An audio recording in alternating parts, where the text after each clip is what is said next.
Mr. Chuck Carlson is from We Hold the Truth organizations. They're our allies, supporters, and friends. He's been to the Gaza Strip, and he has personally witnessed the Israeli crimes against our people there. So please listen to him carefully and keep facing the street, as I told you. Mr. Chuck Carlson. Thank you, Mohammed. I'm very pleased to be here with you, my friends, and to talk to you a bit about a Christian perspective of what is going on in Gaza. I've been to Gaza, and what you're hearing is true about what's going on there now, and it's been going on for many, many years. I was there 5 years ago, and I witnessed an air raid with 40 missiles fired at Palestinians in Gaza. They killed 4 and wounded, put 40 in the hospital in just one day.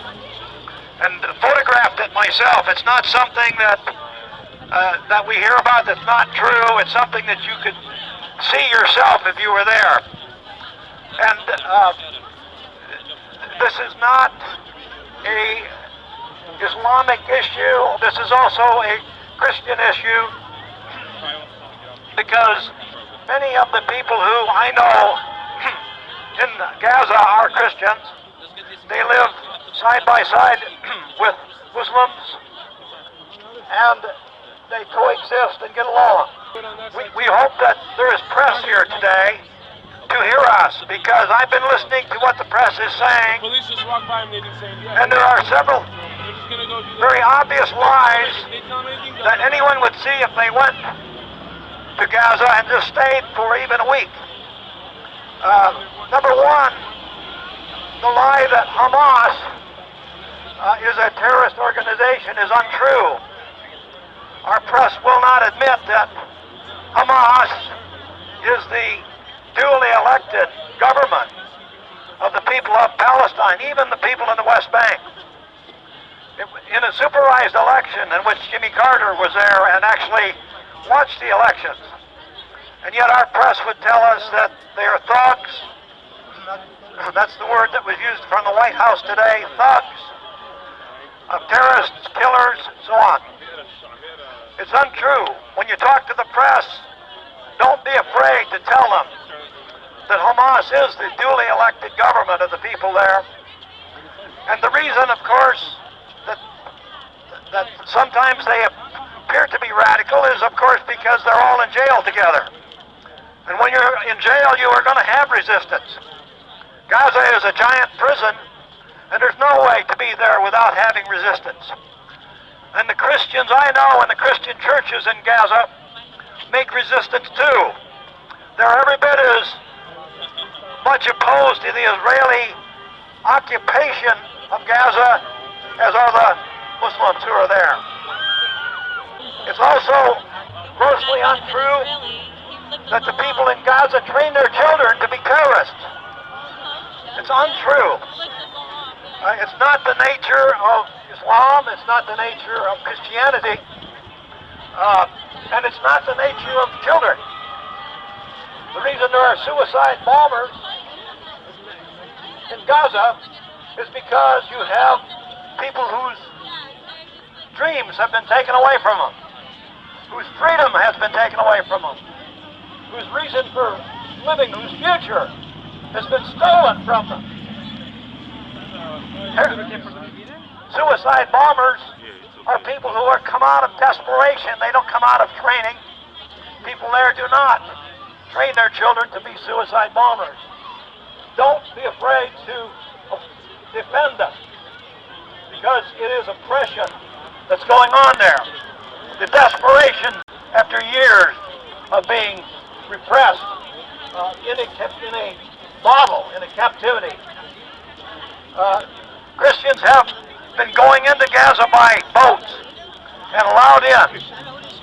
And now Israel is attempting to stamp out Hamas, to destroy the legal government that's there, and therefore to occupy more thoroughly, completely. Don't be afraid to express these things when you talk to the press.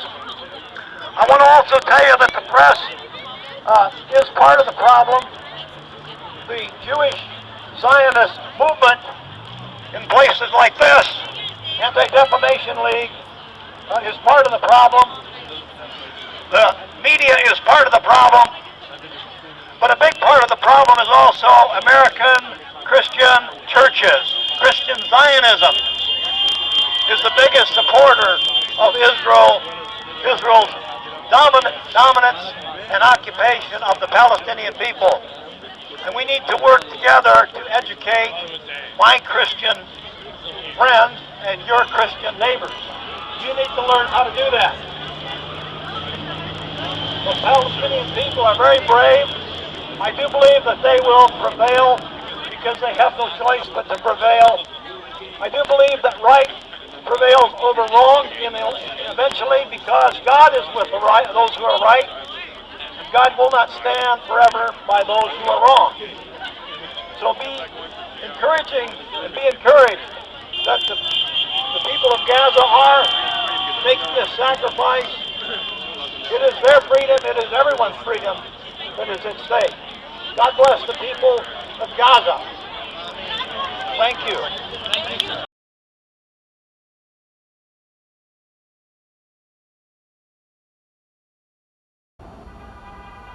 And if you hear that in the distance, that's a bomb. But that's about the fourth explosion.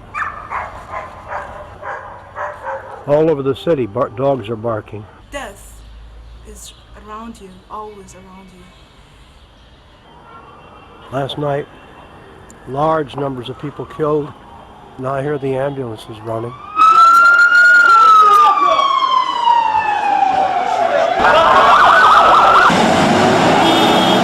Can you imagine this feeling that I feel always when we are bombed? Apache helicopters hoovering up there. Here comes a missile coming down.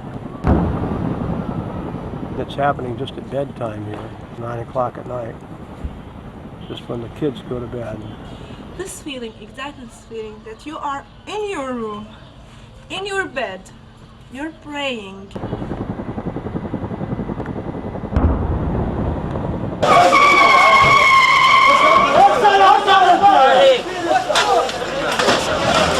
بسام ارجع لورا يا بسام.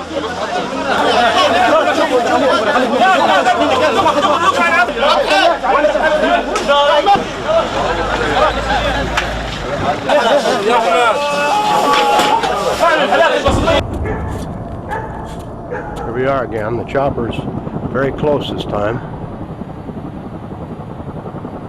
He's up there terrorizing people, shooting from right behind us. Comes another bomb.